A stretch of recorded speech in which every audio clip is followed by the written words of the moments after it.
আমি যখন 12 বছরের ছিলাম তখন নিজের চোখে দেখেছিলাম আমার মাকে তার অফিসের বসের সঙ্গে জড়িয়ে দাঁড়িয়ে থাকতে। ভয়ে কাঁপতে কাঁপতে বাসায় ফিরিয়ে বাবাকে সব বলেছিলাম। আর পরের দিন সকালেই মা একটা ব্যাগ গুছিয়ে আমার দিকে এমনভাবে তাকিয়েছিল যেন পুরো সংসারটা ভাঙার জন্য আমিই দায়ী।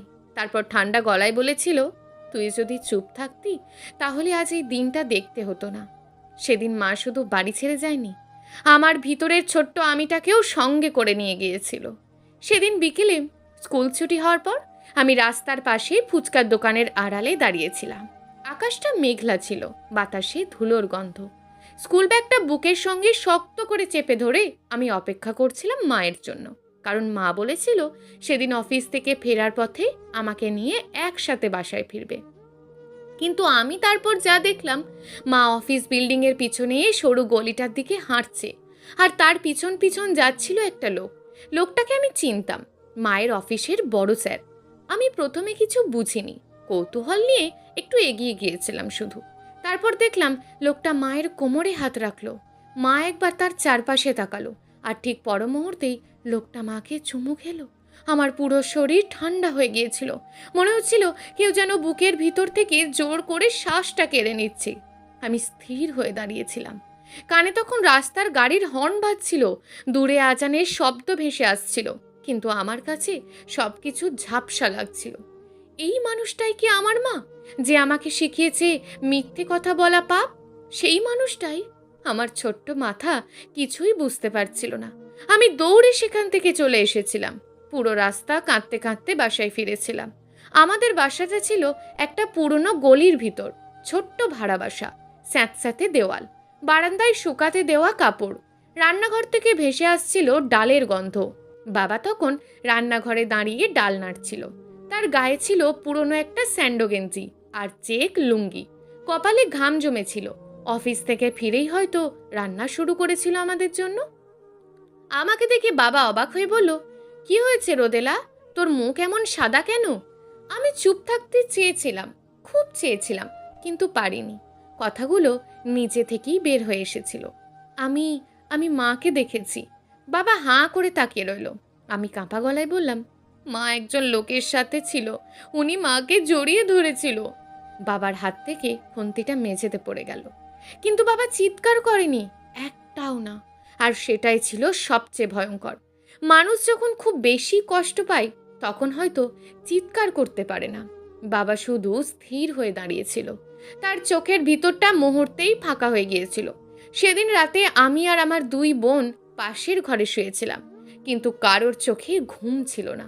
মাঝরাতে হঠাৎ মা বাবার চিৎকার শুনতে পাই। প্রথমে মা সব অস্বীকার করেছিল, তারপর কাঁদছিল, তারপর রেগে গিয়ে চিৎকার করছিল, আর বাবার গলাটা ভাঙা ভাঙা লাগছিল। আমি স্পষ্ট শুনেছিলাম বাবা বলছে, মেয়েটা নিজের চোখে দেখেছে, মিথ্যা বলবে কেন? তারপর একটা কাঁচ ভাঙার শব্দ। আমার ছোট বোন মুন কাঁদতে কাঁদতে আমাকে জড়িয়ে ধরেছিল। আমি ওকে বুকের ভিতর চেপে রেখেছিলাম, অথচ নিজের শরীরটাই তখন কাঁদছিল। পরের দিন সকালটা ছিল অদ্ভুত নীরব। মা আলমারির ওপর থেকে বড় নীল ব্যাগটা নামিয়ে কাপড় গোছাচ্ছিল। মাঝে মাঝে চোখ মুছছিল, কিন্তু তার মুখে কোনো মায়া ছিল না। ছোট বোনটা বারবার জিজ্ঞেস করছিল, মা তুমি কোথায় যাবা? মা কোনো উত্তর দিচ্ছিল না। আমি স্কুল ড্রেস পরে দরজার পাশে দাঁড়িয়েছিলাম। জুতোর ফিতা পর্যন্ত বাঁধা হয়নি ঠিক মতন। অনেক সাহস করে জিজ্ঞেস করেছিলাম, তুমি কি আমাদের ছেড়ে চলে যাচ্ছ? মা তখন ব্যাগের চেন টানছিল। হঠাৎ থেমে আমার দিকে তাকালো। সেই দৃষ্টিটা আমি আজও ভুলতে পারিনি। ওই চোখে মায়া ছিল না, ভালোবাসা ছিল না, ছিল শুধু রাগ, অভিযোগ, ঘৃণা। মা ঠান্ডা গলায় বলেছিল, তুই যদি চুপ থাকতিস তাহলে আজ এই সংসারটা ভাঙতো না। আমার বুকের ভিতর ধপ করে কিছু একটা নেমে গিয়েছিল। আমি কাঁদতে কাঁদতে বলেছিলাম, আমি তো শুধু সত্যিটা বলেছি। মা তিক্ত হেসে বলেছিল, সব সত্যি বলতে হয় না। তারপর মা ছোট দুই বোনকে জড়িয়ে ধরলো, তাদের কপালে চুমু খেলো, কিন্তু আমার কাছে এলো না। আমার মাথায় হাতও রাখলো না, একবারও বলল না ভালো থাকিস। তারপর দরজা খুলে বেরিয়ে গেল। দরজাটা বন্ধ হওয়ার শব্দটা আজও আমার কানে বাজে। সেদিনের পর থেকে আমাদের বাসার সব কিছু বদলে গিয়েছিল। বাবার আগের মতন হাসতো না শুক্রবার সকালে, আর পুরনো গান চালাতো না। চা বানাতে বানাতে গুনগুন করতো না। ধীরে ধীরে বাবা চুপচাপ মানুষ হয়ে গেল। আর আমি খুব দ্রুত বড় হয়ে গেলাম। ভোরে উঠে নাস্তা বানাতাম, বোনেদের স্কুলে পাঠাতাম, রাতে পড়তে বসে ঘুমিয়ে পড়তাম টেবিলের ওপর। আমার বন্ধুরা যখন মায়ের সঙ্গে শপিংয়ে যেত, আমি তখন বাজারের ব্যাগ হাতে বাসায় ফিরতাম। মা দিবসে স্কুলে যখন সবাই মাকে নিয়ে রচনা লিখত, আমি খাতার দিকে তাকিয়ে বসে থাকতাম। কলম চলতো না, কিন্তু সবচেয়ে ভয়ঙ্কর ছিল রাতগুলো। কারণ রাত হলেই একটা প্রশ্ন মাথার ভেতর ঘুরতো, যদি সত্যিই সব আমার কারণে হয়ে থাকে, যদি আমি চুপ থাকতাম, তাহলে কি মা থাকতো? বছরের পর বছর কেটে গেল, মা আর কোনো দিন ফিরে আসেনি। আমরাও একসময় তার অপেক্ষা করা বন্ধ করে দিয়েছিলাম। তারপর আমি যখন 24-এ পা দিলাম, সেদিন রাতে জন্মদিনের ছোট্ট আয়োজন শেষ করে নিজের ঘরে ফিরছিলাম।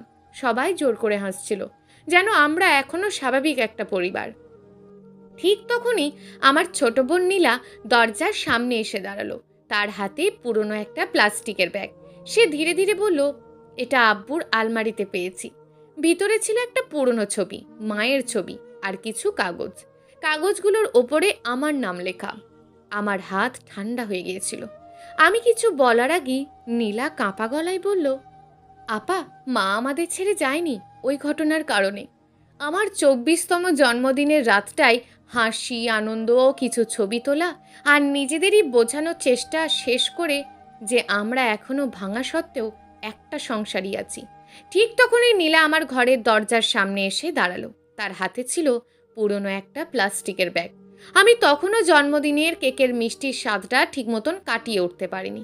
ঘরের ভিতরে টেবিলের ওপর ছড়িয়েছিল কয়েকটা খালি প্লেট, একটা আধ খাওয়া কেক, আর বাবার জোর করে সাজানো হাসির ক্লান্ত ছাপ। ফ্যানটা ধীরে ধীরে ঘুরছিল। জানালার বাইরে পুরনো গলিতে গাড়ির হর্ন, ভ্যানের ঝনঝন, আর দূরে কোথাও ভেসে আসা চায়ের দোকানের কেটলির শব্দ মিলেমিশে এক অদ্ভুত রাত বানিয়ে তুলেছিল। নীলা ভিতরে ঢুকেই খুব আস্তে করে বলল, এটা আব্বুর সিন্ধুকের ভিতর পেয়েছি। তার গলাটা কাঁপছিল। আমার বুকটা হঠাৎ শক্ত হয়ে গেল। সে ব্যাগটা আমার বিছানার ওপর রাখলো। পুরনো, ধুলো মাখা, দুপাশে একটু ছেঁড়া দেখলেই বোঝা যায় বহুদিন ধরে কেউ লুকিয়ে রেখেছিল, যেন ভিতরের সত্যিটা বাইরে এলেই সব উল্টে যাবে। এই ভয়ে যত্ন করে আটকে রাখা হয়েছিল। আমি এক টানা তাকিয়ে রইলাম ব্যাগটার দিকে। তারপর ধীরে ধীরে হাত বাড়িয়ে খুললাম। ভিতরে ছিল মায়ের একটা ছবি, আর ছিল কিছু পুরনো চিঠি, তার সঙ্গে কয়েকটা ভাঁজ করা কাগজ, যার উপরে আব্বুর নাম লেখা। ছবিটা হাতে নিতেই আমার আঙুল ঠান্ডা হয়ে গেল। মায়ের মুখ, সেই চেনা মুখ, যেটাকে আমি এত বছর ধরে ঘৃণা করতে শিখেছি, আবার মাঝরাতে চুপি চুপি মনে পড়লে কাঁদতেও শিখেছি। ছবিটায় মা যেন খুব শান্ত, কিন্তু সেই শান্ত মুখের ভিতরেও কোথাও একটা ক্লান্তি লুকিয়েছিল, যেটা আমি তখন হয়তো বুঝিনি, কিন্তু এখন বুঝতে পারছিলাম। চিঠিগুলো খুলতেই আমার বুকের ভিতরটা ধক করে উঠল। প্রথম চিঠিটাতে লেখা ছিল, হায়দার সাহেব, 1 সপ্তাহের মধ্যে আপনার দেনার টাকার ব্যবস্থা করুন, না হলে অন্যভাবে কথা বলতে হবে। আর একটাতে ছিল আরও ভয়ঙ্কর ইঙ্গিত, আপনার স্ত্রী খুবই বুদ্ধিমতী নারী, তিনি হয়তো বুঝতে পারবেন ঝামেলা না বাড়িয়ে কিভাবে বিষয়টা মিটিয়ে ফেলা যায়। আমি চিঠিটা পড়ে স্থির হয়ে গেলাম। কয়েক সেকেন্ডের জন্য মনে হলো চারপাশের সমস্ত শব্দ হঠাৎ থেমে গেছে। না ফ্যানের শব্দ, না বাইরে রিকশার কড়কড়ানি, না নীলার নিঃশ্বাস, কিছুই যেন শোনা যাচ্ছিল না। আমার গলা শুকিয়ে গেল। চিঠিগুলোতে বারবার একটা নামই আসছিল, একই নাম বারবার, রাশেদ সিদ্দিকী, মায়ের অফিসের বস। যে মানুষটাকে আমি এত বছর ধরে ভেবেছিলাম শুধু একজন নোংরা লোক, যে আমাদের জীবন থেকে মাকে কেড়ে নিয়েছিল, যে লোকটার জন্য আমি মাকে দোষ দিয়েছি, বাবাকে কষ্ট দিয়েছি, আর নিজের শৈশবকে কবর দিয়েছি। আমি মাথা তুলে নীলার দিকে তাকালাম, ফিসফিস করে বললাম, এগুলো কি? নীলার চোখ ভিজে উঠেছিল। সে কাঁপা কণ্ঠে বলল, জানি না আপু, কিন্তু এখানে আর একটু আছে। সে একটা করে কাগজ তুলে আমার হাতে দিচ্ছিল। পুরনো কাগজ, দেনার কাগজ, কিস্তির হিসাব, কিছু আইনি সিলমোহর, কিছু সই, সব মিলিয়ে একটা জটলা, যার ভিতর দিয়ে শুধু একটা সত্যই বারবার উঁকি মারছিল, আব্বু বহুদিন ধরে একটা অদৃশ্য শিকলে বাঁধা ছিল, আর সেই শিকলের নাম ছিল দেনা, ভয় আর রাশেদ সিদ্দিকী। আমার হাত কাঁপছিল। একটা কাগজ মেলে ধরতেই চোখে পড়ল আব্বুর নামের পাশে আর একটা সই। প্রায় সব পাতাতেই কোথাও না কোথাও রাশেদের নাম ছিল, কখনো সইয়ে, কখনো নোটে, কখনো হুঁশিয়ারিতে। যেন আমাদের সংসারের ভাঙনটা একদিনে হয়নি, বরং ধীরে ধীরে পরিকল্পনা করে অত্যন্ত নীরবে ভেঙে দেওয়া হয়েছিল। ঠিক তখনই দরজাটা খুলে গেল। আমরা দুজনেই একসাথে ঘুরে তাকালাম। আব্বু দাঁড়িয়েছিল দরজার মুখে। তার মুখ দেখে আমি বুঝে গেলাম সব কিছু সে জানে, চিঠিগুলো দেখেই বুঝে গেছে। আর এই মুহূর্তে সে যে কতটা ভেঙে পড়েছে সেটা তার চোখ দেখলেই বোঝা যাচ্ছিল। সে ধীরে ধীরে ভিতরে ঢুকলো, দরজাটা বন্ধ করলো, তারপর পাশের চেয়ারটায় বসে পড়ল, যেন শরীর আর ওজন বইতে পারছে না। আমি কাগজগুলোর দিকে আঙুল তুলে জিজ্ঞেস করলাম, এগুলো কি? আব্বু উত্তর দিল না। কিছুক্ষণ শুধু মেঝের দিকে তাকিয়ে রইল। তারপর দুই হাতে মুখ চেপে ধরে ধীরে ধীরে বলল, তোমরা যেন কোনোদিন এসব না জানতে সেটাই চেয়েছিলাম। আমার বুকের ভিতর গরম রাগ ছড়িয়ে পড়ল। আমি কেঁপে উঠে বললাম, মানে কি জানতে চাইনি? এতগুলো বছর আমাদের কি হয়েছে সেটা কিভাবে না জানার কথা? আব্বু চোখ তুলে আমার দিকে তাকালো। তার চোখে এমন এক ধরনের কষ্ট ছিল যা মানুষ হঠাৎ খারাপ হলে হয় না, বরং অনেক দিন ধরে চেপে রাখা ভাঙনের মতন।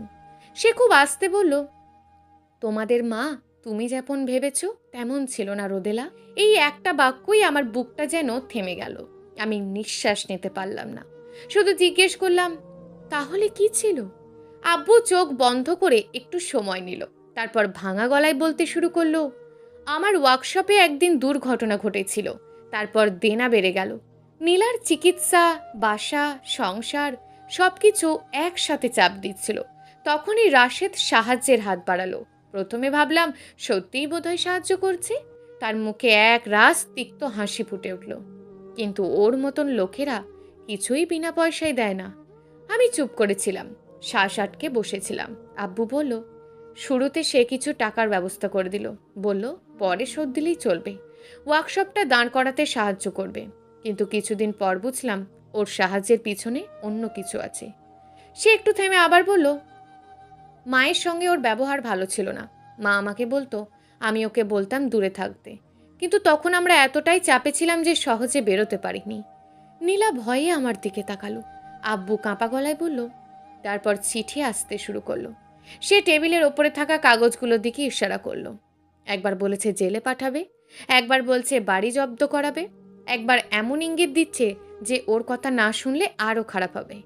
নীলা হালকা কেঁপে জিজ্ঞেস করলো, আরও খারাপ মানে?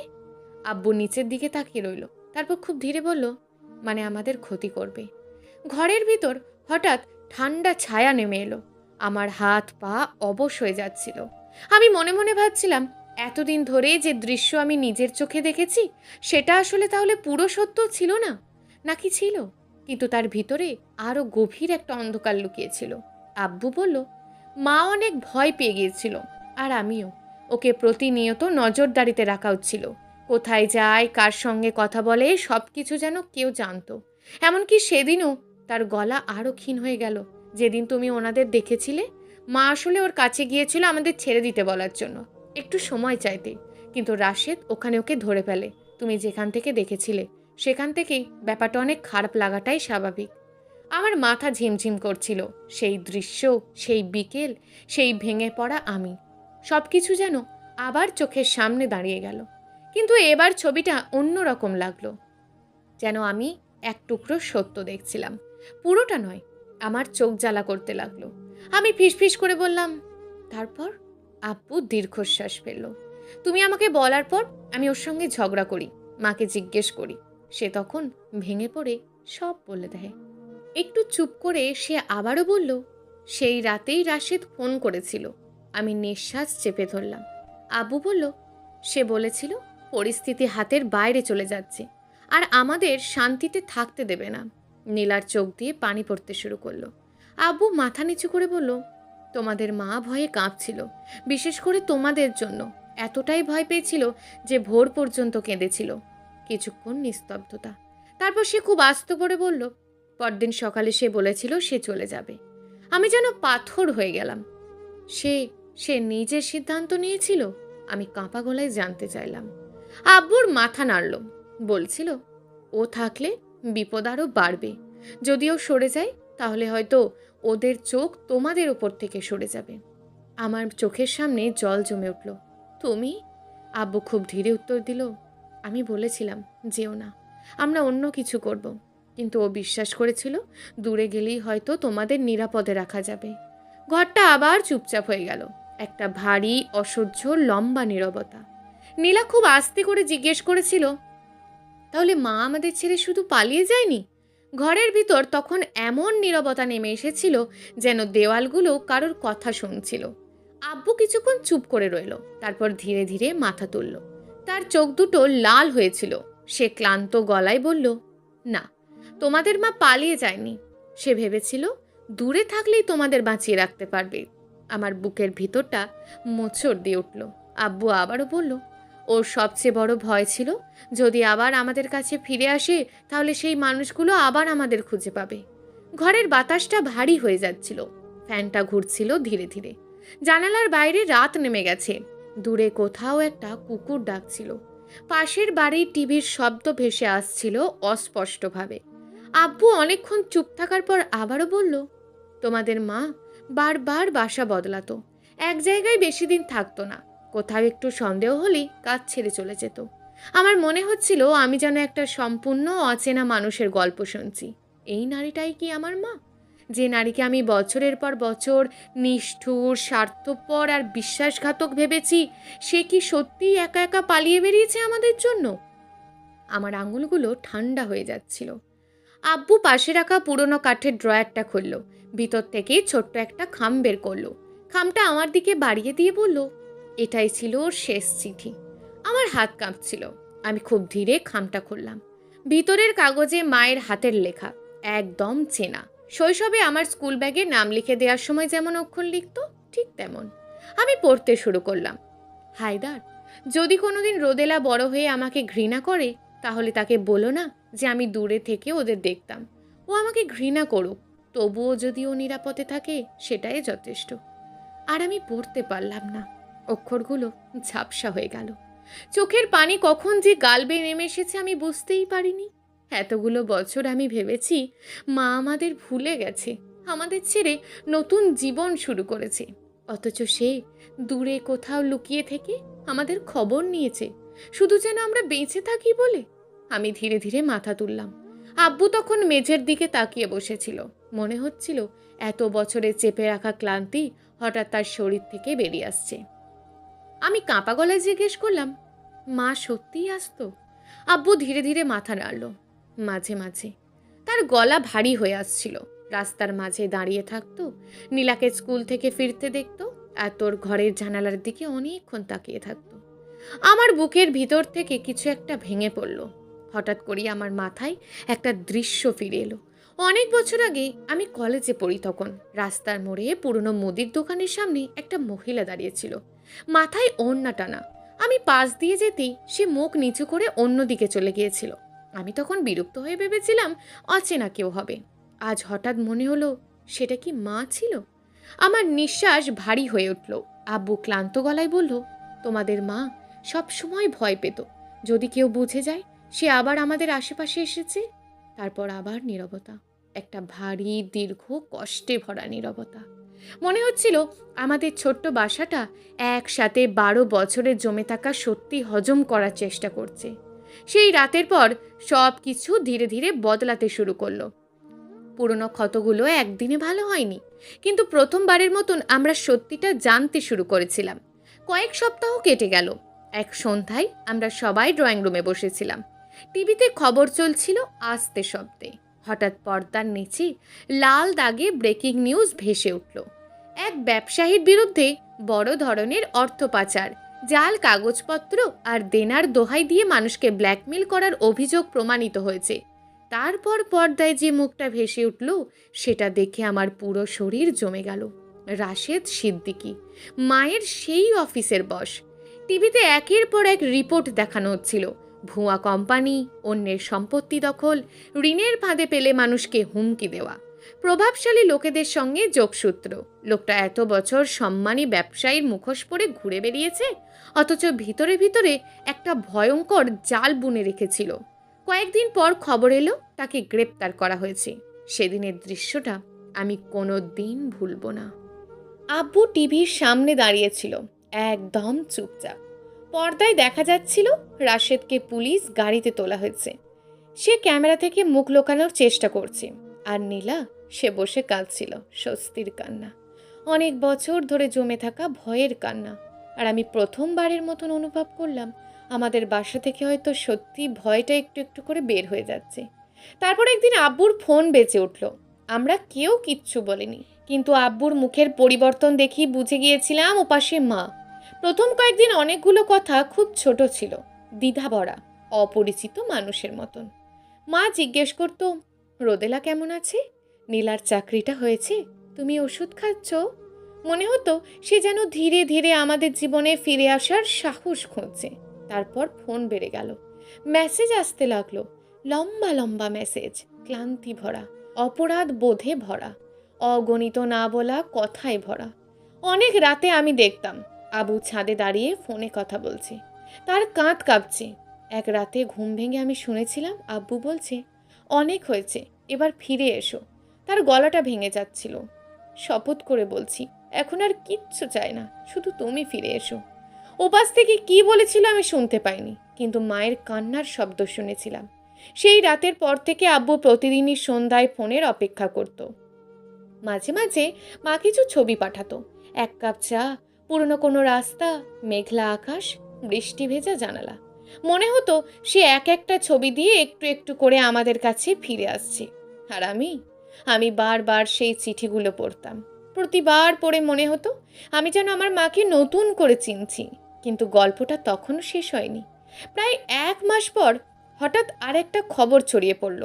জেলে রাশেদ সিদ্দিকীকে মৃত অবস্থায় পাওয়া গেছে। পুলিশ বলল আত্মহত্যা, কিন্তু মানুষ নানান কথা বলতে লাগলো। কেউ বলল সে অনেক বড় লোকেদের নাম জানতো, কেউ বলল তাকে চুপ করিয়ে দেওয়া হয়েছে। আমরা আর কিছু জানতে চাইনি। আমাদের ক্লান্তি তখন সত্যের চেয়েও বড় হয়ে গিয়েছিল। আমাদের শুধু মনে হয়েছিল অবশেষে সব শেষ। তার কয়েকদিন পর মা ফিরে এলো। এবার আর লুকিয়ে নয়, ভয় নিয়ে নয়, একদম দিনের আলোয়।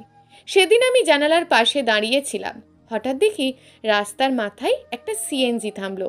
মা নামলো ধীরে ধীরে, তার হাতে ছোট্ট একটা ব্যাগ, চুলের সাদা রং মিশে গেছে অনেক, মুখে ক্লান্তির দাগ। কিন্তু সে যখন মাথা তুলে আমাদের বাড়িটার দিকে তাকালো, আমি আর আমার সেই পুরনো মাকেই দেখতে পেলাম। নীলা দরজার দিকে দৌড়ে গেল সবার আগে। আব্বু স্থির হয়ে দাঁড়িয়েছিল, যেন বিশ্বাসই করতে পারছে না এই মুহূর্তটা সত্যি। আর আমি শুধু তাকিয়েছিলাম। মা ধীরে ধীরে আমার সামনে এসে দাঁড়ালো, তার চোখ ভিজেছিল। সে কাঁপা গলায় বলল, এখনো কি আমার জন্য একটু জায়গা আছে? আমার চোখের পানি থামলো না আর। আমি সামনে গিয়ে তাকে জড়িয়ে ধরলাম, সেই মানুষটাকে যাকে আমি অর্ধেক জীবন ঘৃণা করেছি। তারপর বুঝেছি সে দূরে সরে গিয়েছিল ভালোবাসা থেকেই। সেদিন রাতে অনেক বছর পর আমাদের বাসায় আবারও গান বাজছিল। আব্বুর রান্নাঘরে চা বানাচ্ছিল গুনগুন করতে করতে। নীলা হাসতে হাসতে কাঁদছিল। আর মা আমাদের মাঝখানে বসে কখনো হাসছিল, কখনো চুপচাপ চোখ মুছছিল, যেন 12 বছরের হারিয়ে যাওয়ার সময় এক রাতেই ফিরে পেতে চাইছে। রাতের শেষে আমি আয়নার সামনে দাঁড়িয়ে নিজের দিকে অনেকক্ষণ তাকিয়েছিলাম। তারপর মনে মনে সেই 12 বছরের ছোট্ট মেয়েটাকে বলেছিলাম, সব কিছুর জন্য তুই দোষী ছিলি না। সমাপ্ত। গল্প নীল কুয়াশা, লেখক গল্পঘর। প্রিয় দর্শক বন্ধুরা, আজকের গল্পটি যদি ভালো লেগে থাকে তাহলে অবশ্যই কমেন্ট বক্সে আপনার মূল্যবান একটি মন্তব্য করে যাবেন। আর আরও নিত্য নতুন গল্প শোনার জন্য অবশ্যই চ্যানেলটিকে সাবস্ক্রাইব করে দেবেন। দেখা হবে পরবর্তী ভিডিওতে। ততক্ষণ ভালো থাকুন, সুস্থ থাকুন, নিজের পরিবারের খেয়াল রাখুন। ধন্যবাদ।